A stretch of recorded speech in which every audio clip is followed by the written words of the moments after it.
दोस्तों, रातों रात भारत की ताकत अब दोगुनी होती दिख रही है। एक तरफ यूरोप की डील के बाद अब भारत की किस्मत की वह तिजोरी सचमुच खुल चुकी है, जिसकी चाबी पाने के लिए दुनिया की सबसे बड़ी आर्थिक ताकतें दशकों से बेचैन होकर दरवाजे पर दस्तक देती रहीं।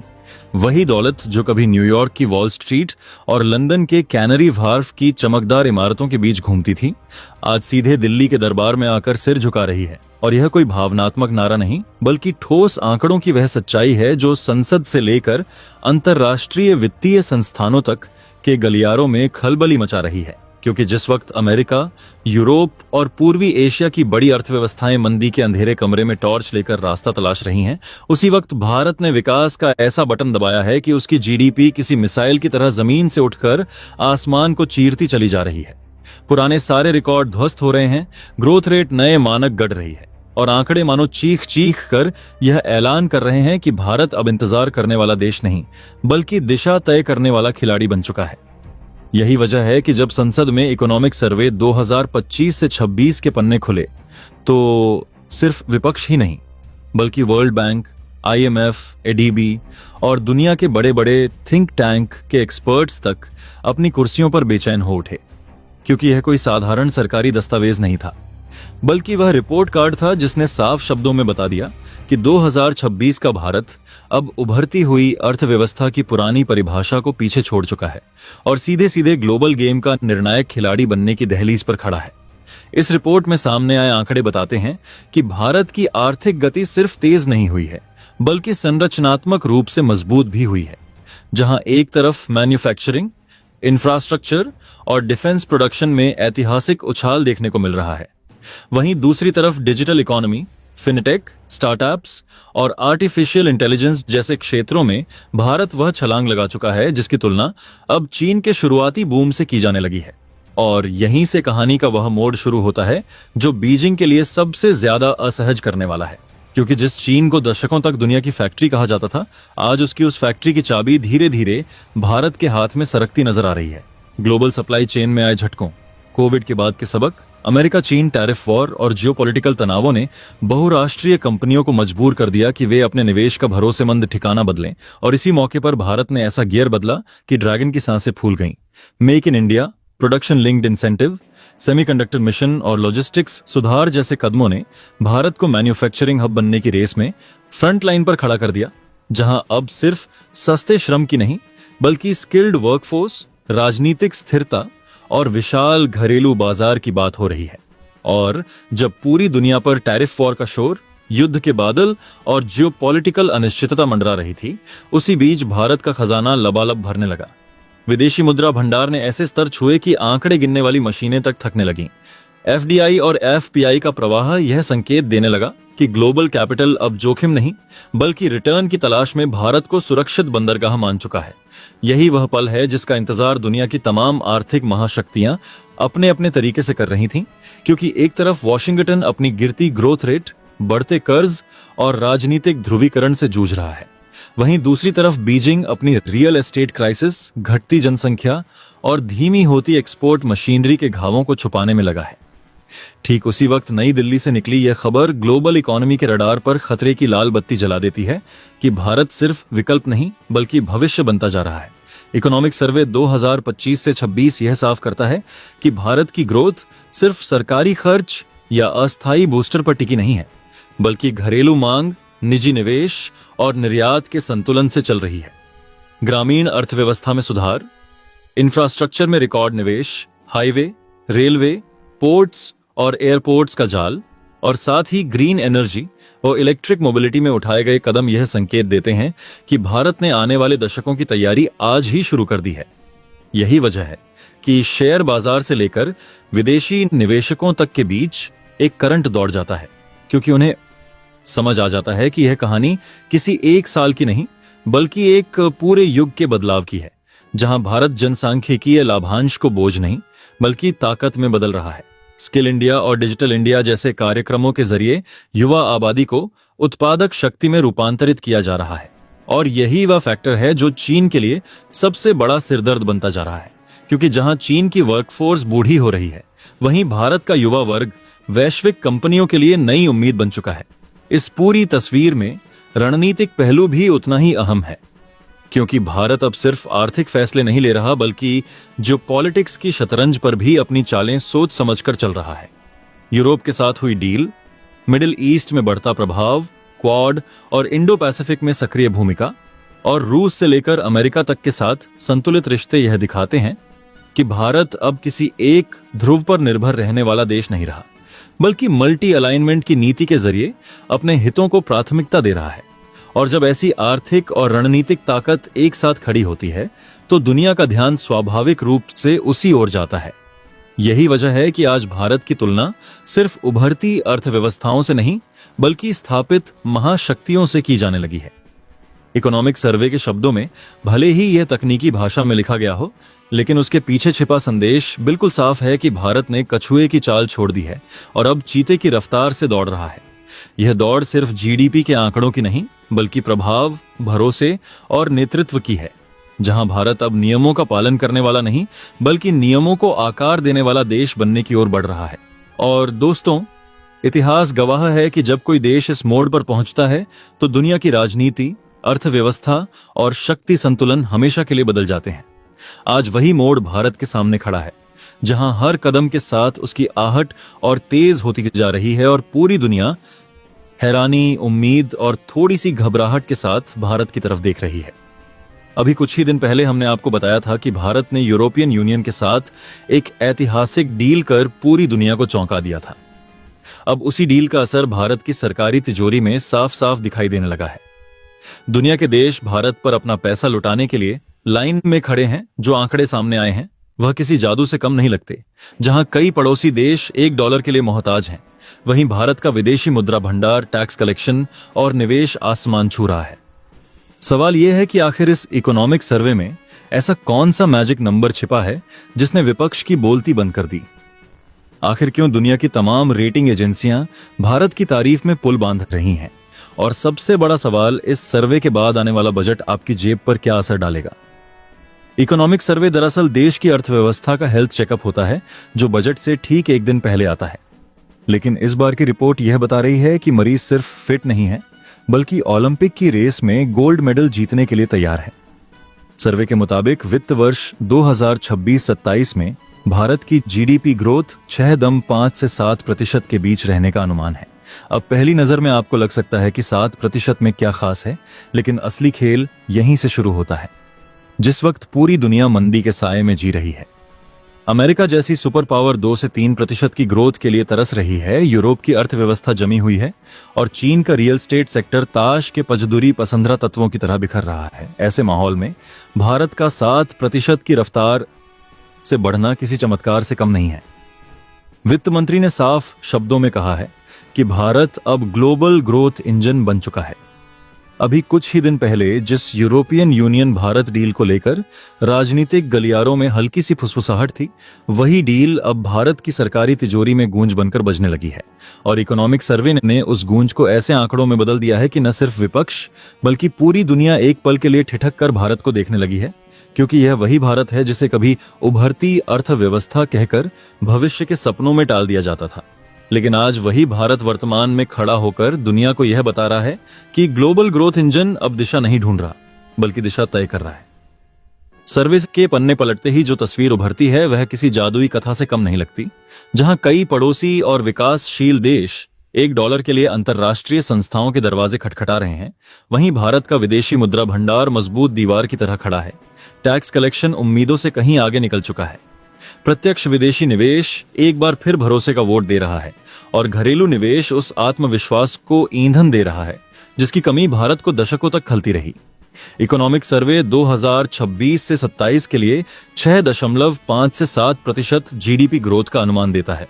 और यहीं पर कहानी का असली मोड़ आता है, क्योंकि सतही नजर से देखने वालों को यह सिर्फ एक नंबर लग सकता है, लेकिन गहराई में उतरते ही समझ आता है कि यह नंबर ऐसे वक्त में आया है जब वैश्विक अर्थव्यवस्था खुद सांसें गिन रही है। अमेरिका 2 से 3% ग्रोथ के लिए जूझ रहा है। यूरोप की अर्थव्यवस्था महंगाई, ऊर्जा संकट और भू राजनीतिक तनावों में उलझी हुई है। चीन का रियल एस्टेट सेक्टर ताश के पत्तों की तरह ढहता दिख रहा है और वैश्विक सप्लाई चेन अब भी पुराने झटकों से उबर नहीं पाई है। ऐसे माहौल में भारत का 7% की रफ्तार से आगे बढ़ना सिर्फ आर्थिक उपलब्धि नहीं बल्कि रणनीतिक बयान है कि भारत अब फॉलोअर नहीं बल्कि फ्रंट रनर बनने की कोशिश में है। इस सर्वे की सबसे बड़ी खासियत यह नहीं है कि उसने चमकदार ग्रोथ रेट पेश की है, बल्कि यह है कि उसने उस ग्रोथ के पीछे की कहानी भी रखी है।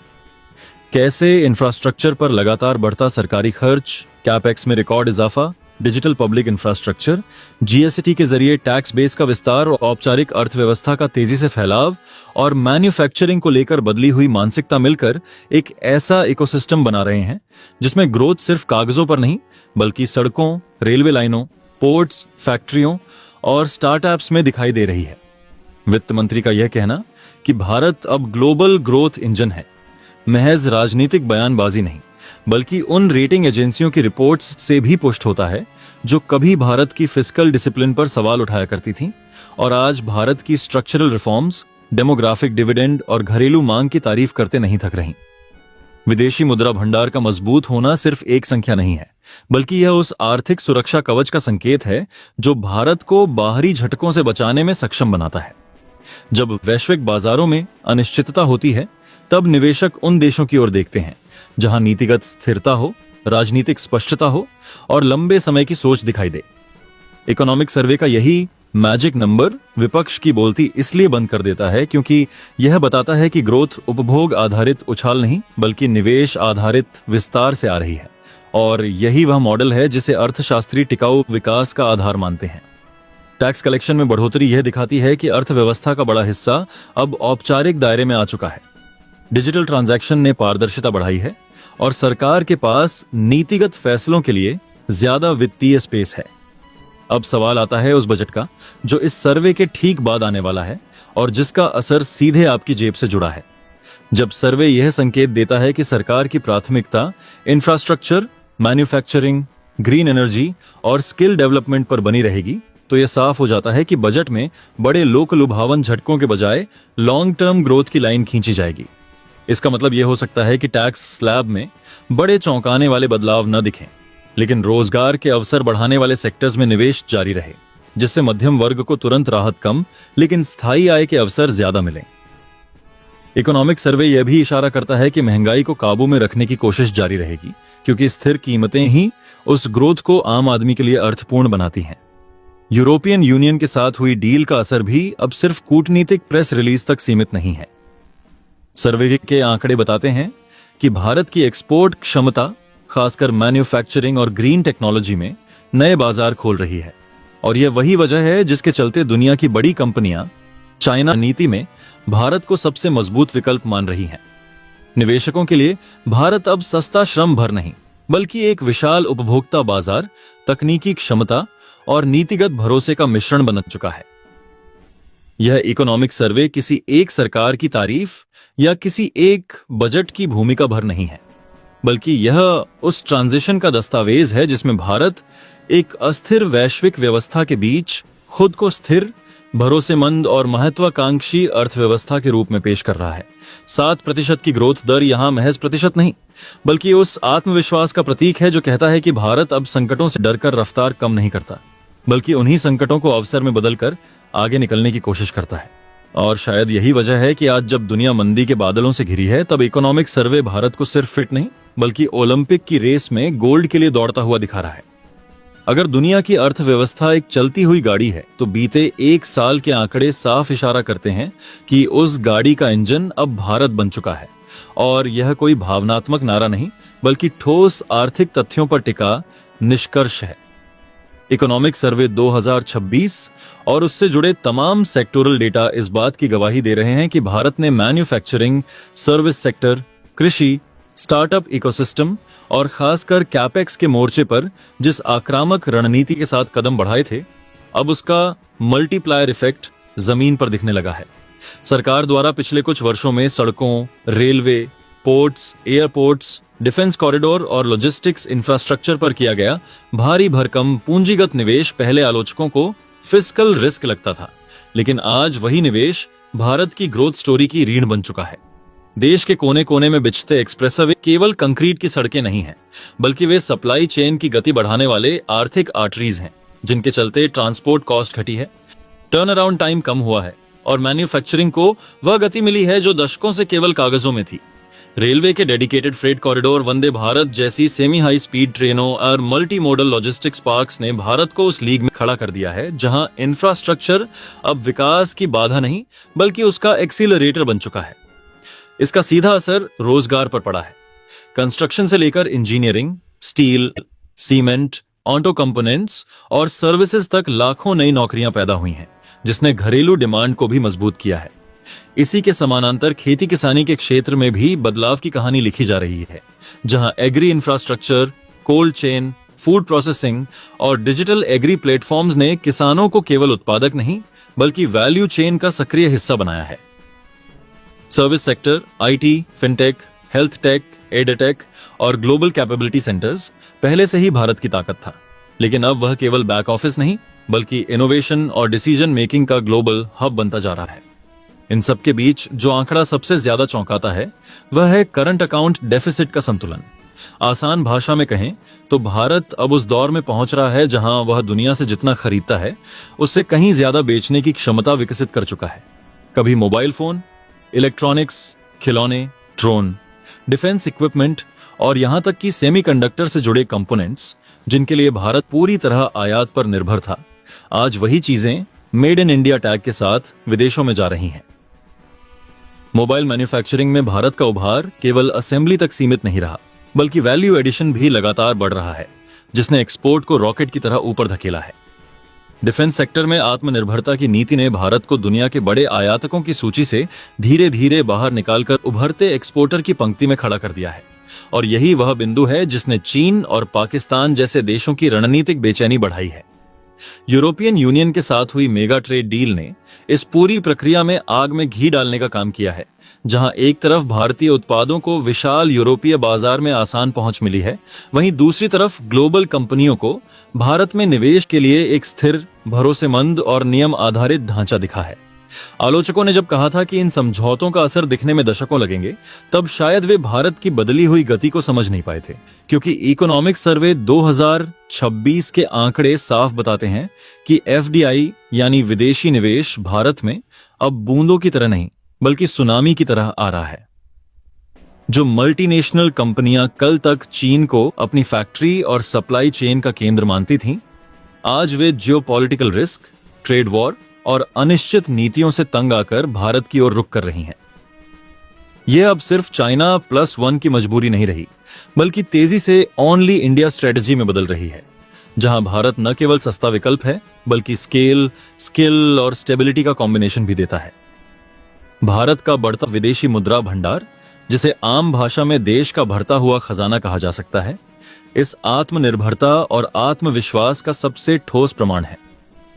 यह खजाना केवल आंकड़ों की शान नहीं बल्कि संकट के समय एक सुरक्षा कवच है, जो भारत को वैश्विक उथल पुथल के बीच भी अपनी शर्तों पर फैसले लेने की ताकत देता है।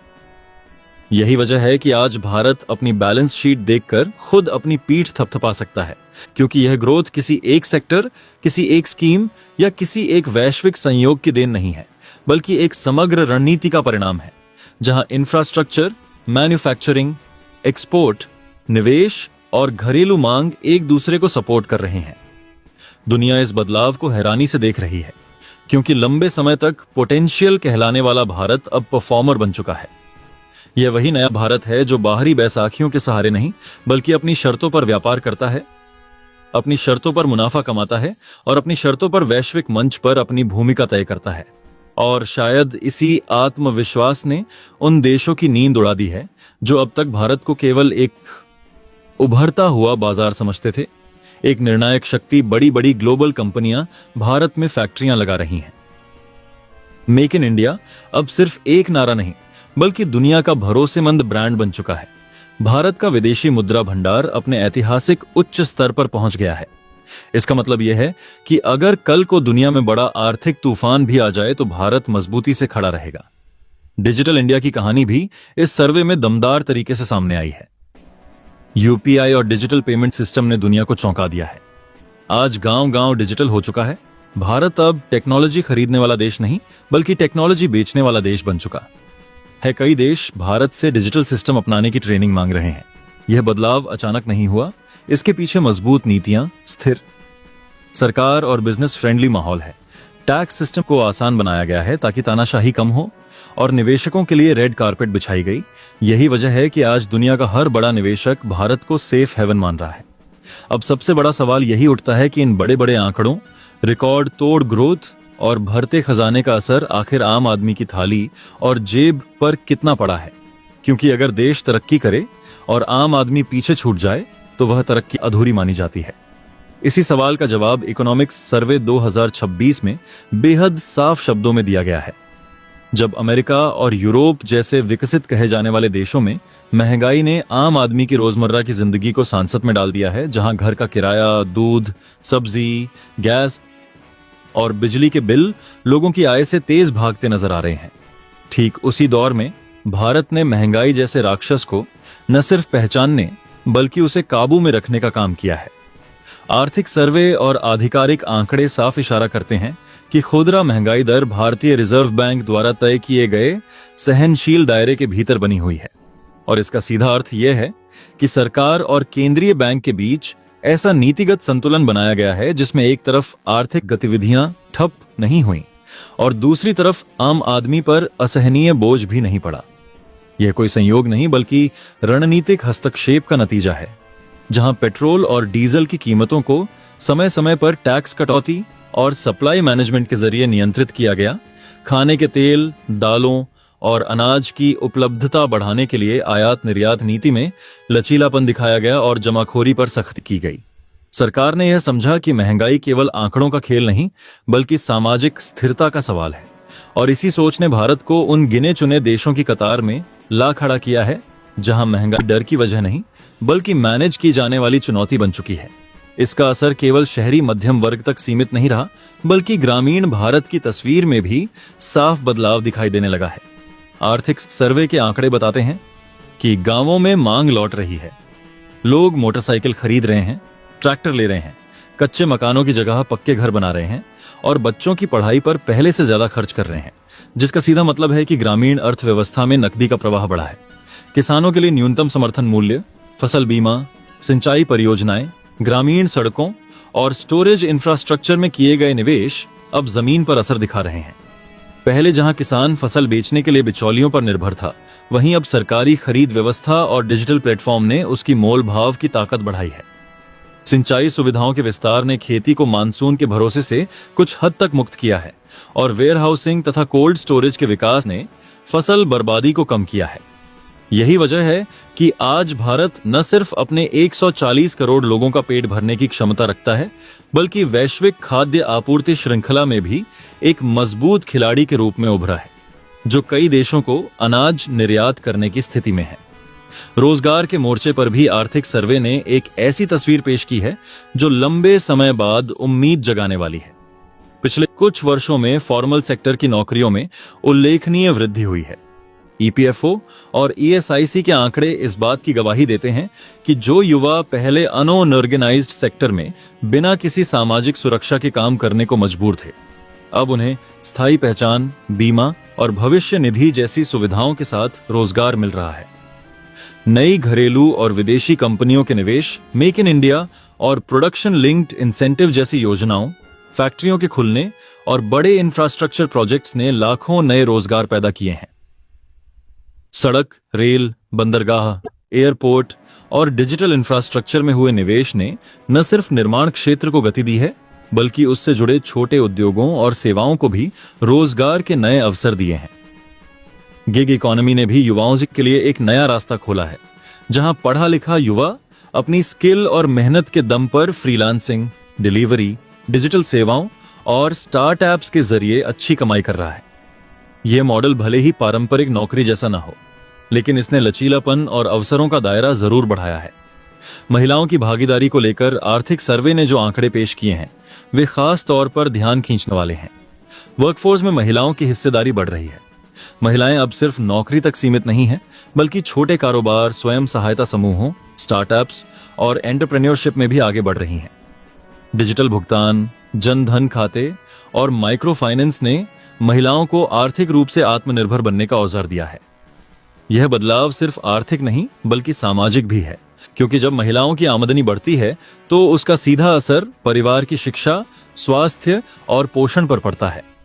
यही संकेत देता है कि भारत की अर्थव्यवस्था सिर्फ ऊपर से मजबूत दिखने वाला ढांचा नहीं है, बल्कि उसकी जड़ें समाज के भीतर गहराई तक फैल रही हैं। जब महंगाई काबू में हो, गांवों में मांग लौट रही हो, रोजगार के अवसर बढ़ रहे हों और महिलाएं आर्थिक फैसलों में भागीदार बन रही हों, तभी विकास का वह मॉडल बनता है जो टिकाऊ भी होता है और समावेशी भी। भारत की मौजूदा आर्थिक तस्वीर इसी संतुलन की कहानी कहती है, जहां चुनौतियां अब भी मौजूद हैं, लेकिन उन्हें झेलने और मैनेज करने की क्षमता पहले से कहीं ज्यादा मजबूत नजर आती है।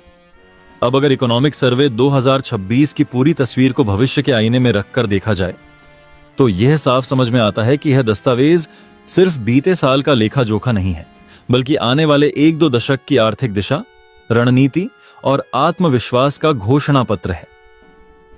यह सर्वे उस भारत की कहानी कहता है जो अब संभावनाओं वाला देश नहीं, बल्कि निर्णायक क्षमता वाला देश बन चुका है।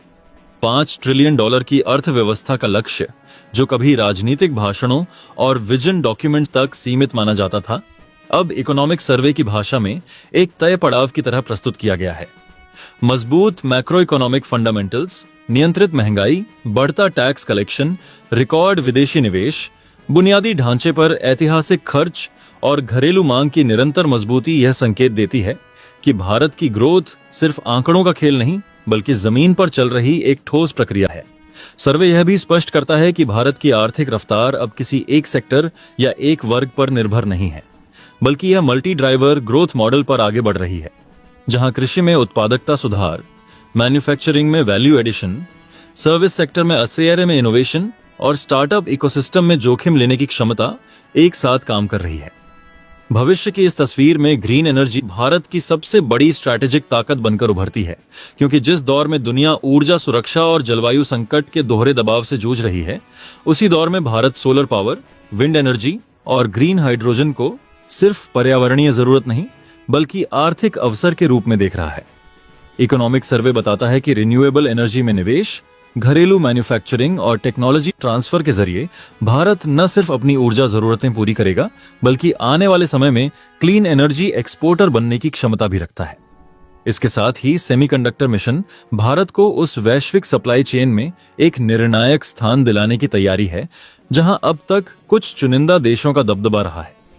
चिप मैन्युफैक्चरिंग सिर्फ एक उद्योग नहीं, बल्कि पूरी डिजिटल इकोनॉमी की रीढ़ है, और सर्वे इस बात पर जोर देता है कि भारत का लक्ष्य केवल असेंबली तक सीमित नहीं रहेगा, बल्कि डिजाइन, फैब्रिकेशन और रिसर्च तक फैला होगा।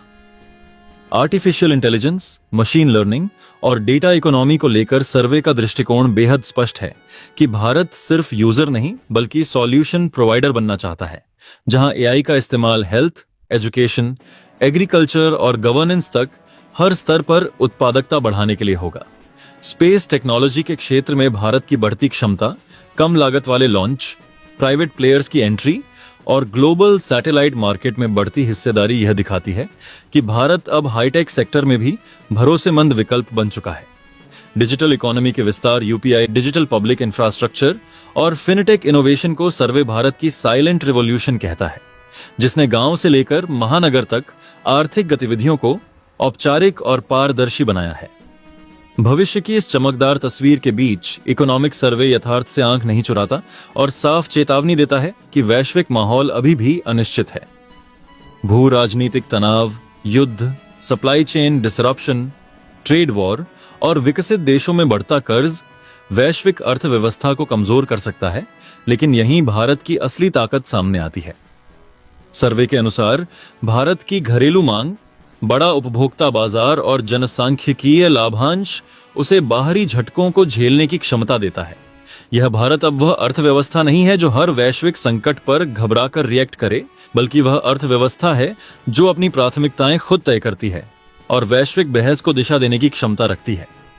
मैन्युफैक्चरिंग में मेक इन इंडिया अब सिर्फ एक नारा नहीं, बल्कि एक बदलती वास्तविकता है, जहां भारत सस्ता सामान बनाने की छवि से बाहर निकलकर क्वालिटी, रिलायबिलिटी और स्केल की पहचान बनाना चाहता है। सर्वे इस बदलाव को भारत की मिडिल क्लास, युवाओं और उद्यमियों की बढ़ती आकांक्षाओं से जोड़ता है, जो अब सिर्फ नौकरी चाहने वाले नहीं, बल्कि जॉब क्रिएटर बनने का सपना देख रहे हैं।